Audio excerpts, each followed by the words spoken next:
जोहार जय मूल निवासी, मैं संकेत और आप देख रहे हैं एमएन टीवी। झारखंड में आदिवासी संगठनों के प्रतिनिधि की समान नागरिक संहिता को लेकर हुए बैठक में ये फैसला हुआ है कि समान नागरिक संहिता लागू होने पर देश भर में आदिवासियों की पहचान खतरे में पड़ सकती है। इसलिए वे विधि आयोग से समान नागरिक संहिता के विचार को वापस लेने का आग्रह करेंगे। उन्होंने विधि आयोग द्वारा समान नागरिक संहिता पर नए विचार के खिलाफ आंदोलन करने का भी निर्णय उस बैठक में किया है।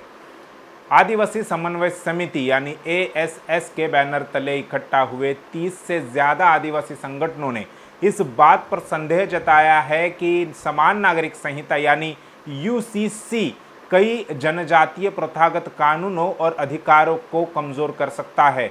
विधि आयोग ने 14 जून को समान नागरिक संहिता पर सार्वजनिक और धार्मिक संगठनों सहित आम जनता से सुझाव मांगे हैं। एएसएस के सदस्य देव कुमार धन ने कहा है कि हमने विधि आयोग को पत्र लिखकर यूसीसी के विचार को वापस लेने का आग्रह करने का फैसला किया है, क्योंकि इससे देश भर में आदिवासियों की पहचान खतरे में पड़ सकती है।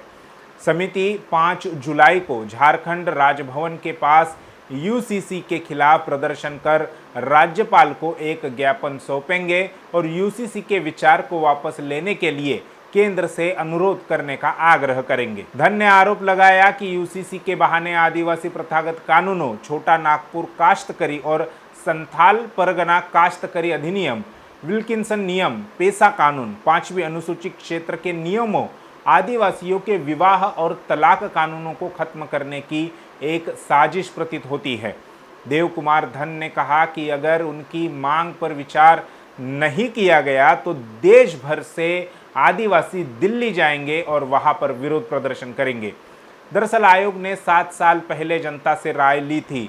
मार्च 2018 में जारी की गई अपनी रिपोर्ट में आयोग ने कहा था कि फिलहाल समान नागरिक संहिता की जरूरत देश को नहीं है।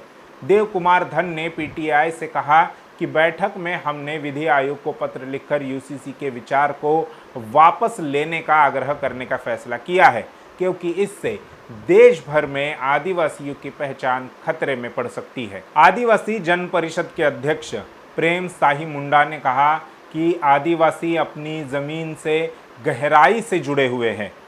हमें डर है कि आदिवासी कानून जैसे छोटा नागपुर टेनेंसी एक्ट और Santhal Pargana tenancy act UCC के कारण प्रभावित हो सकते हैं।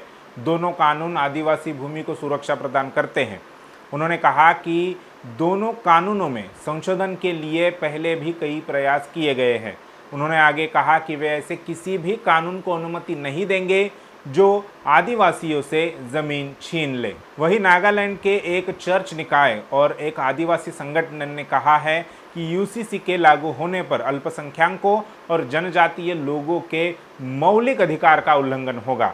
मीडिया पोर्टल MBB की एक रिपोर्ट के अनुसार नागालैंड बैप्टिस्ट चर्च काउंसिल ने आशंका व्यक्त की है कि अगर यूसीसी लागू होती है तो इससे पहले धर्म का पालन करने के अल्पसंख्यकों के अधिकार का उल्लंघन होगा।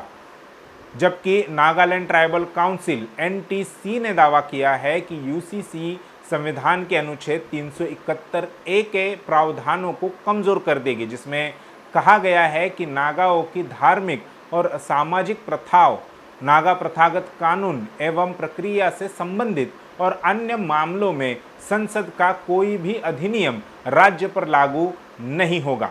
NTC ने मांग की कि नागालैंड को यूसीसी के दायरे से बाहर रखा जाए। इधर NBCC के महासचिव डॉक्टर जेली केहो ने एक बयान में दावा किया है कि केंद्र का कदम अल्पसंख्यकों के सामाजिक, सांस्कृतिक और धार्मिक अधिकारों में हस्तक्षेप करेगा। उन्होंने दावा किया है कि लागू होने के बाद यूसीसी संविधान के अनुच्छेद 25 को कमजोर कर देगी, जो धर्म की स्वतंत्रता की गारंटी देता है।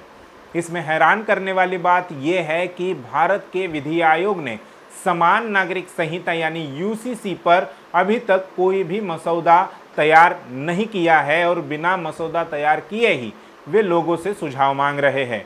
यह खबर एक्सप्रेस ग्रुप के मराठी अखबार लोक सत्ता में छपी है, यानी लोगों को जानकारी दिए बिना ही लोगों को अंधेरे में रखकर ही सरकार लोगों से सुझाव मांग रही है।